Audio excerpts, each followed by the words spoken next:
Nations Championship, Wallabies taking on Italy this weekend from Perth, folks. Both these sides had losses in their opening two rounds. The Wallabies, their two home games against the Irish and against the French last week. The Italians were disappointed with their result over in Japan. They showed some glimpses in New Zealand, but yeah, both teams definitely something to work on. Both sides have been having to deal with coaching changes in terms of, like, Joe Schmidt. It's his last game for the Wallabies, so he will certainly want to go away with a win. Gonzalo Quesada, he's had a change in that he's been suspended for a couple of games, so he won't be able to participate in match day activities with the Italians because of his comments about the officials after the All Blacks game. So it's kind of a weird one, but man, both teams coming off losses, both teams even-ishly ranked, a relatively even split in their last 5 games. This should be a really entertaining match. We'll go through the squads which have been announced, what to look forward to in terms of some of the stats, the predictions. You guys can let us know your thoughts on how this one is going to go. The Aussies, Joe Schmidt's last game, he's made some tinkering changes. There's one potential debutant to come from the bench, and your star man has been dropped to the bench for this one. Angus Bell, Brendan Paenga-Amosa, and Alan Alatoa. That's your front row. Although BPA was the bench guy last week, he had to come on so early. He basically played the whole game, so he's essentially starting this week, and hopefully we'll get a wee bit of a break. He was certainly very physical on the ball carry, scored himself a try.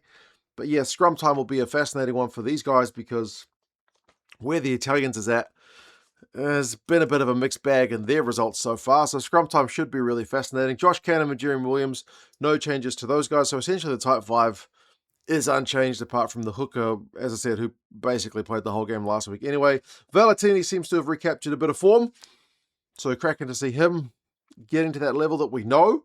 I mentioned the star man is on the bench. That's Fraser McCreight. He is dropped to the bench for this one. Carlo Tizzano gets a start. I think Joe Schmidt did talk about that, but I'm pleased for Carlo because he's also a very good player. The one position the Aussies don't lack for depth is number 7. Carlo Tizzano is playing over in Perth, where he's very familiar, playing his club rugby over there, so that makes sense as well. And, Fraser will come off the bench and bring some punch as well. But, yeah, Carlo Tizzano also needs some game time. Harry Wilson continues to captain the side. He has been pretty exceptional. Like, I know Fraser McCreight gets all the chat, but Wilson had 18 tackles last week. McCreight had 17. They're both really kind of high work rate loose forwards.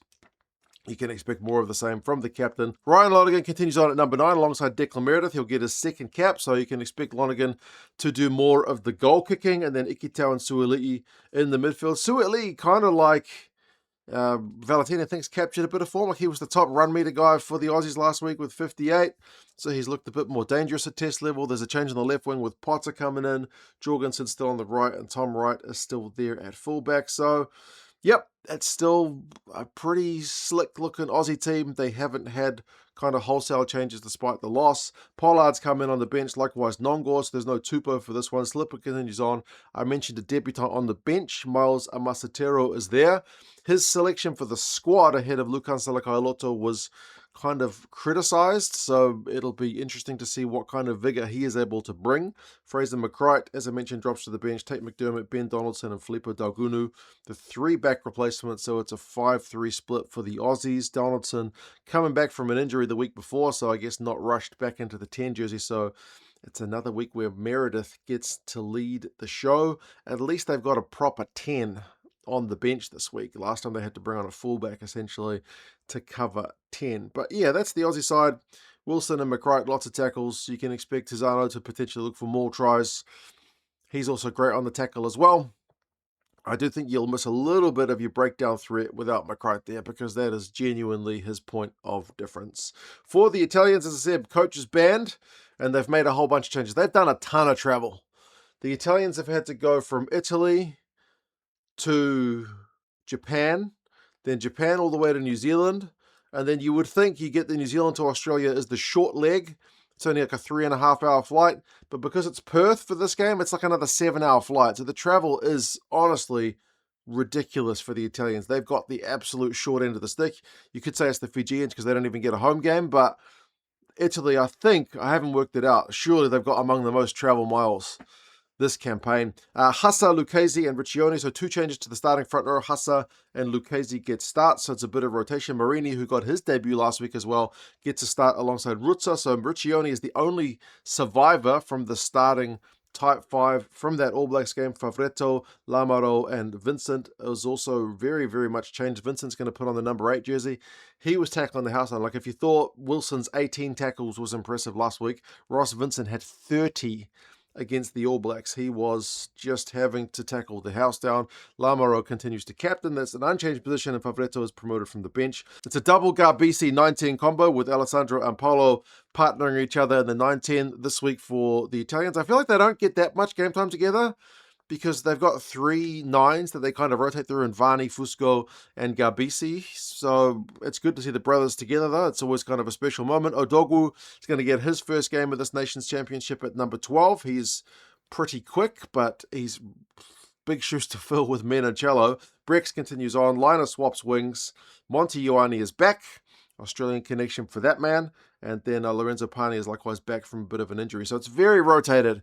You feel like a big part of this rotation has to be the travel and the burden of just playing kind of a couple of big weeks in a row. So potentially some fresh legs needed for the Italians. Dimichev is a new replacement in at hooker. Likewise, they've got a new tight hair prop. Visetti drops to the bench. Zambonin drops to the bench. Fusco drops to the bench. Marin is still there. Dare going to get a game. So very much rotation being the order of the day for the Italians. Menoncello, like I said, big shoes to fill. He had 4 defenders beating against the All Blacks. Scored a nice try.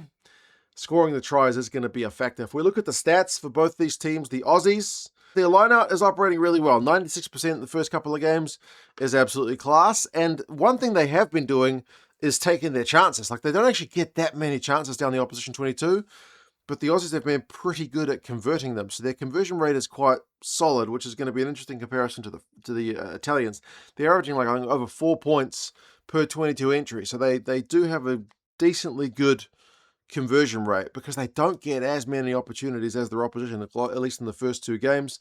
They've only been getting like 6 22 entries against the Irish and the French, whereas even the Italians had 7 22 entries against the All Blacks. So you would think at home the Aussies would be getting at least as much as Italy is doing away against New Zealand, but not to be. So doing more with less. Imagine what they could do if they had more. They could do more with more, the Aussies. For the Italians, on the other hand, their conversion rate is terrible. When they get into the opposition 22, they're only converting 1.6 points per 22 entry, which is among the lowest of all the teams. I think only Fiji have only played 2 games and got pumped by 70 last week, have got a comparable rate to that. So Italy have played a lot more games. They're getting down the opposition end. They're making those chances, but they are not converting the opportunities. However, on the plus side, they are different from the Italian teams of old, which used to get steamrolled. They don't tend to have their line broken a lot. Like, they're averaging like less than 6 per game. They did have an outlier last week against the All Blacks, where the All Blacks did cut them up a few times, which is why the scoreline blew out. But generally across this season, the Italians defensively have been a lot more solid than teams of old. If they could just convert more opportunities down the opposition end, they'd have a lot better results than what we've seen. Interestingly, the last 5 games, 3-2 in the Aussies' favour, but the last 2 wins are both Italian wins, admittedly both in Italy. The last time they played in Australia was 2017. That was 40 points to 27. So it's a long time, almost a decade, since we've seen the Italians play the Aussies on Aussie soil. So can the Italians get a first ever win against the Aussies on Aussie soil? That will be a fascinating one to watch. The average score is 32-28 to the Aussies, so it's been pretty tight. But yeah, the Italians are pretty massive underdogs for this one. They are 17 points underdogs with the bookies and 11 with the Rugby Forecast algorithm. It may be closer than all that, but as I said, there's no coach on the day for the Italians. They've had to make a bunch of changes and a bunch of travel. The Aussies need, you feel like, a feel-good win after a couple of disappointing results. They've showed glimpses at times. First half against the French was good. Second half was poor. But yeah, 6 o'clock, local kickoff in Western Australia. So that's 8 o'clock on the East Coast. HBF Park in Perth. Christoph Ridley, the Englishman, is the ref. Schmidt's last game. Can he go out with a win? Or can the Italians get a first win on Aussie soil? You guys let us know your thoughts. Take care, and I will talk to you guys again soon. Together.